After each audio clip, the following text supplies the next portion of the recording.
আপনি রাজনীতিতে ভিন্নমত ছাড়া কি রাজনীতি হবে না, ভিন্নমত থাকবে। তারপরে এটা তো মূল বিষয়টা তত্ত্বাবধায়ক সরকার ফেরত এসেছে এবং এটা আমরা কীভাবে গঠন করবো সেটা আলাপ আলোচনার মাধ্যমে করা সম্ভব। আমরা বিগত দিনে অনেকগুলো নির্বাচন করেছি এবং সেখানেও আমাদের সরকার গঠন হয়েছে, নির্বাচনগুলো ভালো হয়েছে, গ্রহণযোগ্য হয়েছে, প্রশ্নবিদ্ধ হয় নাই। সেটা আমরা আবারও করতে পারবো, এটা তো আবিষ্কার করার কিছু না, আমরা করেছি, সফলভাবে করেছি বিগত দিনে, সামনে আবার করতে পারবো। এখানে তো বিষয়টা খুবই সহজ, একটা নিরপেক্ষ সরকারের কথা বলা হয়,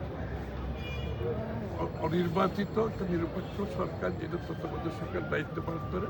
এটার কিন্তু চরিত্র, এটার গঠন, চরিত্র, এটার কার্যক্রম সব কিছু কিন্তু বিধিবদ্ধ আছে।